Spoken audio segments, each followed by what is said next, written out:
Hello students, in previous part we have studied about the treatment of principle of treatment and principle of prevention. But we have left some part of prevention of principle of prevention.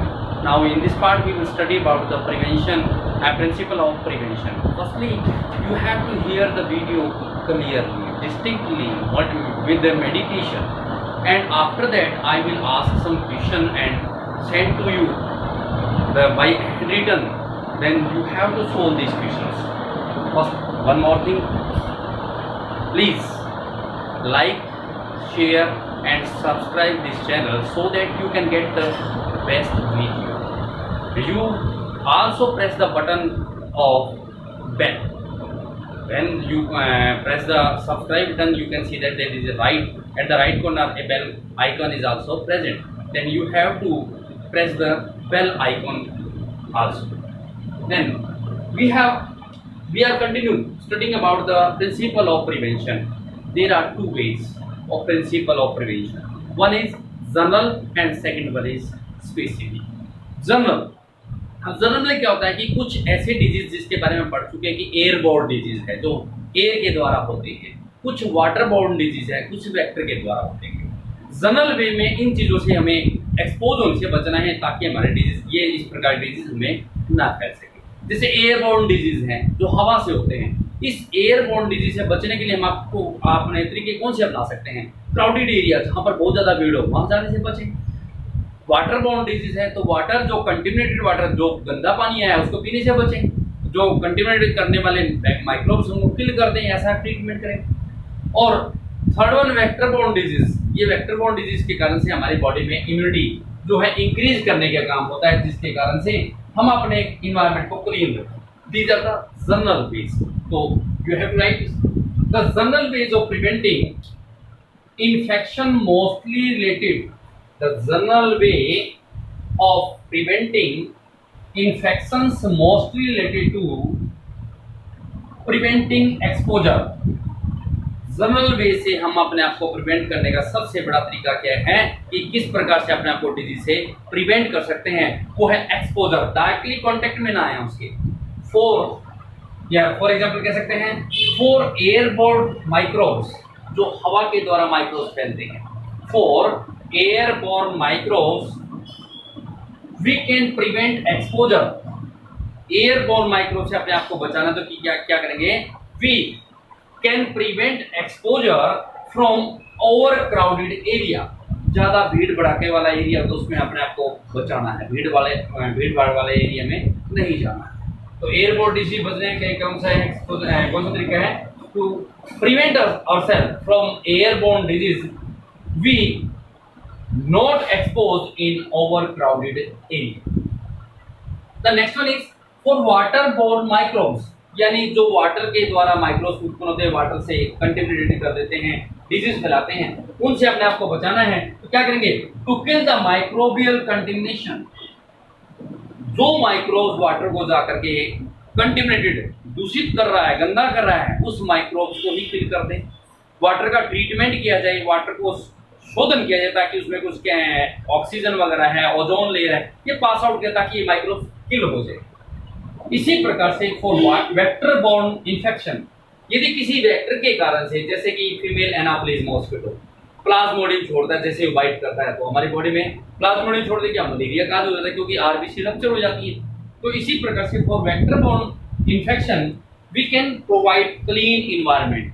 अपने आप को prevent करना तो क्या करेंगे? साफ हमारा जो इन्वायरमेंट है, हमारा सराउंडिंग एरिया है, उसको क्लीनलीनेस के ऊपर जोर देंगे ताकि there is no place provide to the breeding place for mosquito. Mosquito के लिए, हाउस फ्लाइज के लिए इस प्रकार की जितनी गंदगी नहीं रहेगी, इन्वायरमेंट क्लीन रहेगा तो इस प्रकार के माइक्रोब्स प्रोड्यूस नहीं होंगे. तो वेक्टर बोर्न डिजीज से अपने आप को प्रिवेंट करना तो क्या करेंगे? We make environment clean. These are the general ways by which we can prevent ourselves from disease. And the next one is specific ways. Specific ways के अंदर हमें बॉडी की इम्यूनिटी को इंक्रीज करना है. इम्यूनिटी मतलब बॉडी के अंदर डिजीज से बचाने वाली जो इम्यूनिटी है, पावर है, उस पावर को इंक्रीज करना है. इसी का एक एग्जांपल भी दिया था, इसमें है in this way it needs a peculiar property, मतलब स्पेशल प्रॉपर्टी की जरूरत होती है. Of the immune system. किसके लिए? इम्यून सिस्टम को इंक्रीज करने के लिए, बॉडी की इम्यूनिटी को इंक्रीज करने के लिए।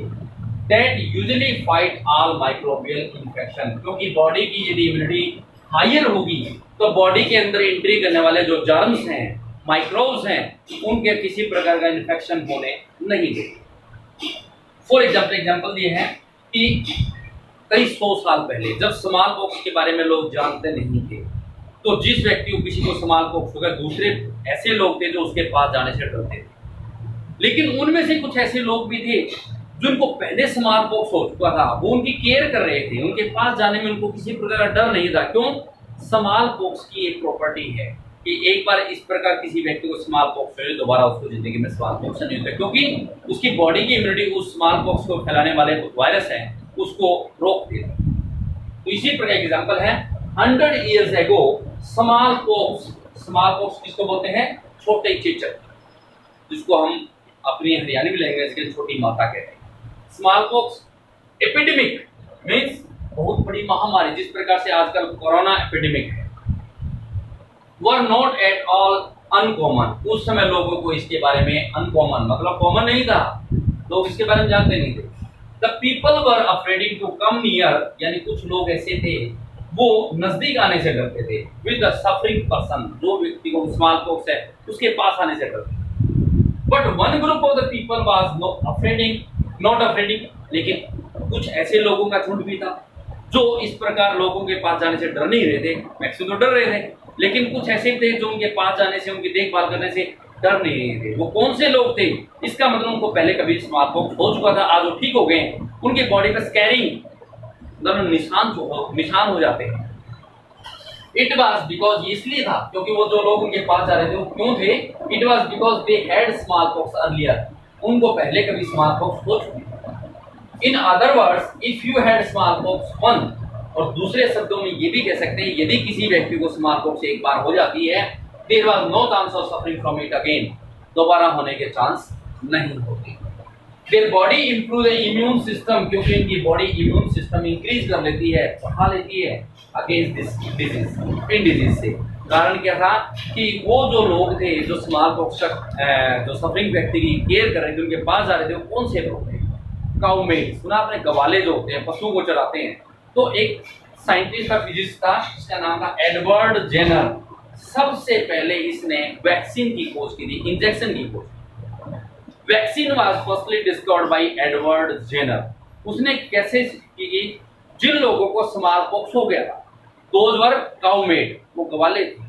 उन्होंने क्या किया, उस सफरिंग जो स्मॉल पॉक्स में कुछ फाले हो जाते हैं बड़े बड़े, उन फालों से पानी निकाला इंजेक्शन से और दोबारा व्यक्ति को लगा दिया। तो उसमें क्या होगी? उसकी बॉडी की इंक्रीज होगी इम्यूनिटी पावर। तो इस तरह का उनका केयर किया। तो नेम आता है, name the scientist which discovered the vaccine first, Edward Jenner. उसके बाद आता है व्हाट इज वैक्सीनेशन, टीकाकरण। इंजेक्शन लगाते हैं तो टीकाकरण किसे कहते हैं? वैक्सीनेशन का मतलब होता है कि ऐसी प्रोसेस जिसके अंदर मेडिसिन को या केमिकल सब्सटेंस को सिरिंज के द्वारा बॉडी के अंदर डाला जाए, that is called vaccination. What is vaccination? It is the process in which medicine लिख सकते हैं या केमिकल सब्सटेंसेस लिख सकते हैं। It is the process in which chemical substances are inserted मतलब अंदर डालना, इनटू द बॉडी, किसी भी व्यक्ति के बॉडी के अंदर डालना, किसके द्वारा? थ्रू सिरिंज, टीके के द्वारा, सिरिंज के द्वारा। Inserted into the body of a person through a syringe, that is called vaccination. Clear? And the last one definition is what is immunization. Immunization क्या होता है? बॉडी के अंदर एक ऐसी प्रोसेस जिसके द्वारा बॉडी में इम्यूनिटी को इंक्रीज किया जाए। इम्यूनिटी इंक्रीज क्यों होगी? क्योंकि इम्यूनिटी इंक्रीज होगी तो डिजीज का जर्म जो एंट्री करेंगे तो उनको किल कर देगी, तो हमारी बॉडी किसी प्रकार डिजीज से अफेक्टेड नहीं होगी। तो what is immunization? It is the process in which an organism is made immune. It is the process in which an organism is made immune to fight. लड़ सकते हैं इम्यूनिटी के आराम से, fight against the disease cause microbes. दोबारा सुनिए, what is immunization? It is the process in which an organism is made immune to fight against the disease caused microbes. That is called immunization. That is called immunization. कई प्रकार के programme, immunisation programme चलाए जाते हैं, जैसे कि सरकार के द्वारा बीसीजी इंजेक्शन दिए जाते हैं, डीपीटी इसके इंजेक्शन दिए जाते हैं, और पोलियो पल्स पोलियो बोलते हैं, इनके वैक्सीन दिए जाते हैं। BCG, what is the full form of BCG? Bacillus Calmette Guerin. Bacillus Calmette Guerin. DPT diphtheria, pneumonia, T से निमोनिया, टी साइलेंट हो जाए इसमें, टी से टेटनस, इनके इंजेक्शन दिए जाते हैं। तो ये प्रोग्राम, इम्यूनाइजेशन प्रोग्राम किए जाते हैं समय समय पर, ताकि किसी प्रकार के डिजीज हमारी कॉलोनी के अंदर, हमारे इन्वायरमेंट में इस प्रकार से ना फैलें और अपनी बॉडी को हम क्लीन रखें। You know that healthy mind has healthy body. तो किसी वे से अपने आप को हमने हेल्दी रखना है। क्लियर?